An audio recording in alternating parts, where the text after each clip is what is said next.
I've got more secret names of Scotch whiskies for you. Let's get to it.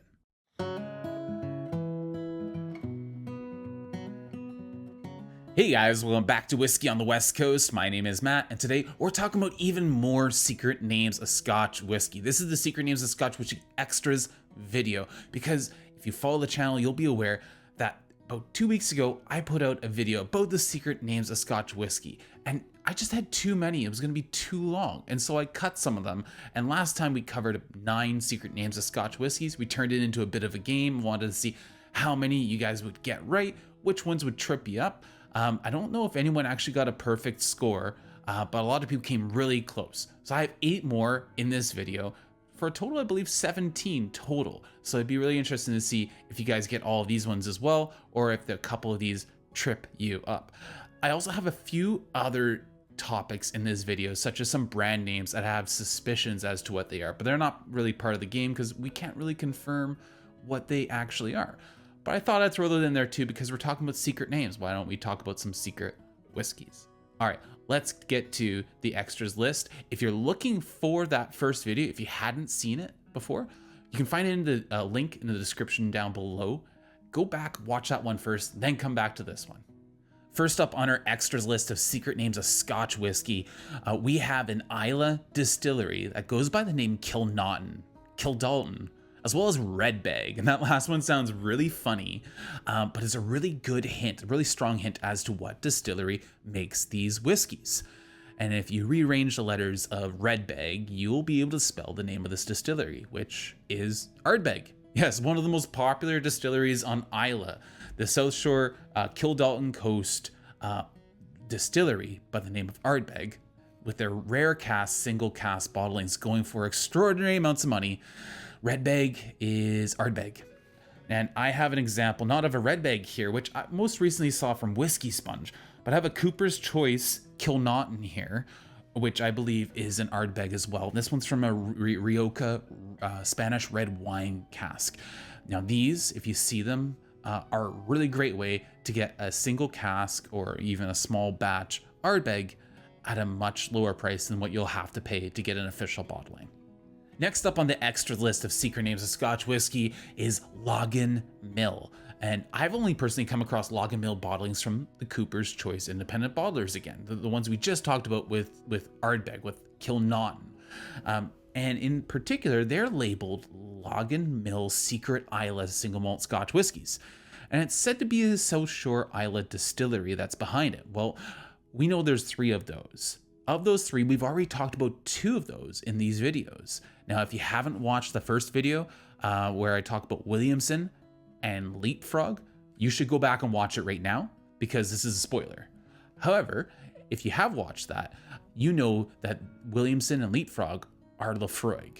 And you just heard me tell you about Kilnaughton, Kildalton, and Ardbeg being associated with Ardbeg. So this seems to be pointing in the direction of the other one that we haven't mentioned yet. However, that doesn't confirm anything. But if you take the tour at Lagavulin, one of the things they'll likely tell you is the name Lagavulin means hollow of the mill. That sounds pretty similar and pretty close to Logan Mill, doesn't it? Logan Mill, hollow of the mill, Lagavulin. I think it's pretty definitive that Logan Mill is Lagavulin. However, there's other names that have been associated with Lagavulin as well, because Lagavulin just doesn't really like independent bottlers using their name. So they have to come up with all sorts of different monikers. One of the ones that I see commonly hinted at being Lagavulin, and can't confirm it because it could be anything, but the moniker South Shore Isla does seem to be associated with Lagavulin very commonly. Valence and Mallet seem to refer to this distillery as a South Shore Isla. I know that I've seen a ex-tequila cask Lagavulin recently from Valence and Mallet that was labeled as a South Shore Isla. And I know that just this year, the special releases from Diageo, the Lagavulin is aged in a ex-tequila cask, ex-Don Julio tequila cask, I believe. So that might even actually be out of the same batch of casks as that special release from this year. That is straight up speculation. I can't confirm that. I can't even confirm 100% that Logan Mill is Lagavulin. but I think it's a pretty strong likelihood. I'm going to say that it is. Have you ever heard of Burnside? Yeah, that's a different one. I've had one Burnside whiskey that was 20-something years old from the whiskey agency, independent bottler, and it was fantastic. But what is Burnside? Well, Burnside is a teaspooned whiskey, and we talked about teaspoon whiskeys before in the other video. Again, go back and watch that if you didn't already. But this is a whiskey that's been teaspooned with whiskey from one of its neighbors. And in this case, it's two juggernauts of the Spay side working together as good neighbors to combine forces to essentially bring you what is an independently bottled secret Balvenie. Yes, Burnside is Balvenie, a single malt whiskey that's then been teaspooned with Glenfiddich, and as such can't be called a single malt. It's a blended malt. So I'm uncertain as to why they've named this Burnside, but I think perhaps it's named Burnside because that would suggest that there's a stream or a river near the distilleries. A burn in Scotland is a small stream or a river. And it happens to be a river, the River Fiddick, that runs past both Balvenie and Glenfiddich. I think that's probably where the name comes from. Again, I've only had one Burnside, but it really left an impression on me. And it's something that I do keep an eye out for just in case. Next up, we have Warhead, which I'm just going to let the cat out of the bag early here. This is the same as the last one, but reversed. Yeah, Warhead is Glenfiddich single malt Scotch whiskey that's then been teaspooned with Balvenie from their good neighbor. Again, the good neighbors coming back, the good neighbors strike back. And we have now a blended malt, a teaspooned blended malt of Glenfiddich with a tiny little bit of Balvenie. Now, I have no idea why this is named Warhead. If you know, please let me know in the comments down below. I tried the books that I have. I tried Google. I tried search engines like DuckDuckGo and Bing. I was coming up with nothing. No explanation for why it's called Warhead. So I think it'd be really cool just to make up a story as to why. And so I'm going to suggest that the United Kingdom's nuclear arsenal, their nuclear warhead arsenal, is located somewhere near Glenfiddich and Balvenie in the Spay side, and they're just hinting at that with this name. Yeah, sound like a great rumor and an awesome story to start spreading? I think so. Let's run with it. I have to be a little bit tactical with this secret name of Scotch whiskey, and that's because this secret name is tactical. Yeah, so I'm being a bit silly here, but this one is actually called Director's Tactical Selection. And that's the name that was given to Douglas Lang era old malt cask bottlings of this particular distillery because they weren't legally allowed to name it, what distillery it was. And so I'm just going to get to it. Tactical is actually single malt Scotch whiskey from the Talisker distillery on the Isle of Skye. That is some tactical decision making there by Douglas Lang. This is something I've never seen with my own eyes. I've only seen them on, say, Whiskey Base, in other people's whiskey reviews, and at auction. But personally, the Talisker independent bottlings I have seen have actually carried the name Talisker, but they've also carried a price tag a couple $100 more than I would expect to see on a whiskey of a similar age to those Talisker independent bottlings. If you see a tactical or a director's tactical selection at auction and it's at a good price, you may want to consider picking it up because I've heard crazy stories about just how good these tactical whiskeys are. So tactical, director's tactical selection, that's a secret Talisker. This one's kind of a double feature because I have two names that are the secret names for whiskeys that are made at this particular distillery, but just with a small difference. The two names are Kirkcowan and Kirkkinner. Now, Kirkcowan and Kirkkinner are names of villages located close by or nearby this lowland distillery. And this lowland distillery is Bladnoch. Yes, these are both names for Bladnoch single malt Scotch whiskey. However, they both have a different distinction, and that is that Kirkcowan is classic styled, unpeated Bladnoch, but just with a slightly different process, and as such sold under a trade name instead of the actual Bladnoch distillery name, because they're no longer really selling casks to independent bottlers anymore. The other one, Kirkinner, is also Bladnoch, but it's just peated Bladnoch. And again, slightly different, it's said to say be anyways, from the current peated Bladnoch that's going into releases like the Alinta. So if you see Kirkinner, those are names of villages near Bladnoch, but they're also names of those secret Bladnoch releases. This one should be on the easier side for you guys. No big story behind this one. I'm talking about Spay Malt. What is a Spay Malt? Well, Spay Malt is Gordon MacPhail's name for the whiskey that they actually fill casks of and then bottle from the Macallan distillery in Speyside. Yes, Gordon MacPhail's Spay Malt is a secret Macallan, maybe? I don't know. It says right on the label that it's Macallan, but it's not as bold or prominent as the Spay Malt name. So in case you didn't already know, probably the worst kept secret in Scotch, it is that Spay Malt is Macallan. Next on the list is some monikers, some names, some secret names of Scotch whiskies, of a style of Scotch whiskey that I actually have a real appreciation for. And these names are Ila Violets, which is a name of a release by Elixir Distillers. Candied Violets, which is a name of release, I believe, by Wemyss, independent bottlers. Anything that references violets and Ila is gonna be an independently bottled Bowmore. And that is because in the 1980s, in particular, Bowmore was known for a very divisive floral, noting the violets, almost soapy character to its spirit. And soapiness is definitely a fault on whiskeys, but sometimes faults can actually turn out to be really engaging in a whiskey. And this is a type and style of whiskey that we're just not going to see anymore from Bowmore. They made changes to how they made the whiskey to get away from that.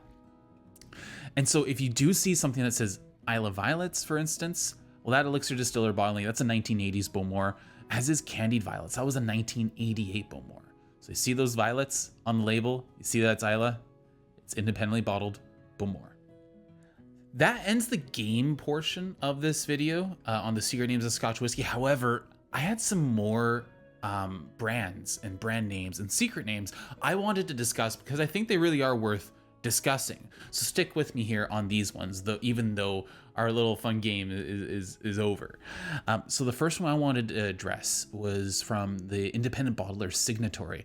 And Signatory Vintage has secret Spaysides with a small little M in brackets, as well as Orkney releases with small little HP in brackets. Now, you're probably already going where I'm going with this, where you think maybe the Speyside is Macallan Distillery, and maybe the Orkney is Highland Park. And I think you're right on the right track with that. And I think a really good indicator that helps build a case for these secret Spaysides being Macallan and this Orkney being Highland Park is the fact that if you take a look at the cask numbers on these releases, they are cask numbers that start with DRU, which my understanding of this cask number is that it's associated with the Edgerton Group. Well, the Edgerton Group is the owner of both the Macallan Distillery and Highland Park. I really do think that these distilleries are behind these secret Speyside and Orkney releases from Signatory Vintage. The next brand I'd like to discuss is the brand Port Esag, which is from Elixir Distillers again. So we're a little bit familiar with Elixir. They're going to come up again later on, but they're a great independent bottling company. And they also have this line called Port Esag, which is a line of Ila whiskies. And they're named after the port on the north coast of Ila, nearest the Ila distillery. Yeah, honestly, when we got off the ferry at Port Esag, we picked up our car. I think it was the first right-hand turn as we were leaving the ferry terminal was the road to go to the Ila distillery. That heavily points in direction of Ila being the distillery responsible for these Ila single malts.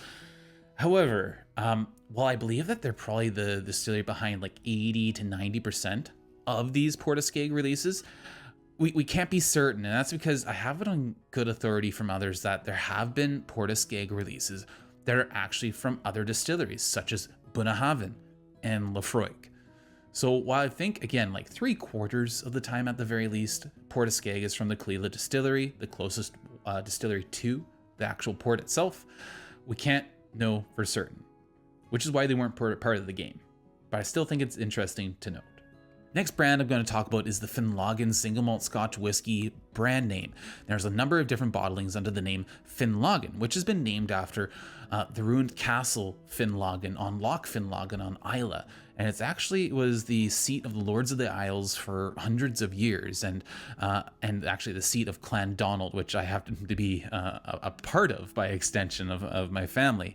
So I really enjoyed visiting Finlogan Castle. However, the nearest distillery to Finlogan Castle is also Kalila, and is also typically the one rumored to be providing the whiskey for these releases. It is the largest maker of whiskey on Ila by a long shot, and it does provide more whiskey to independent bottlers and sells more casks of it than any of the other distilleries. However, there are some rumors that some of these Finlogan releases were actually independently bottled Lagavulins. I can't confirm or deny what it is. I think the location of the namesake Finlogan being so close to Kalila, I think it's a pretty good clue, but I don't actually know if we'll ever know with the utmost certainty.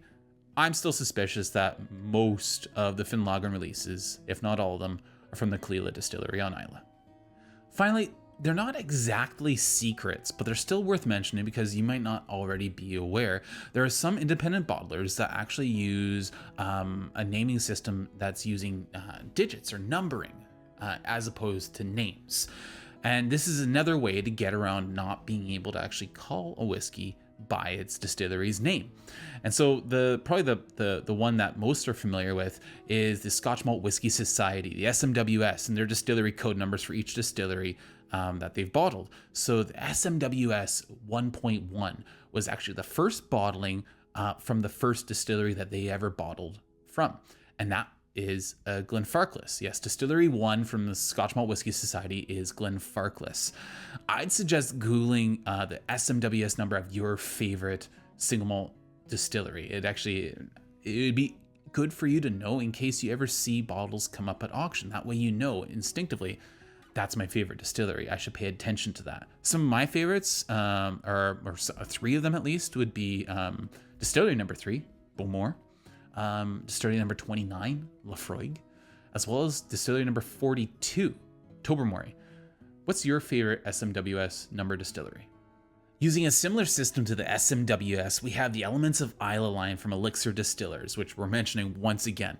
And they use abbreviations resembling elements on the periodic table of elements, where they have designations of a capital letter, a lowercase letter, and then a number that represent the whiskeys. Now, the number doesn't represent the age of the whiskey in the bottle. It actually represents, much like the SMWS bottlings, what edition, what series in those releases from that distillery they are on.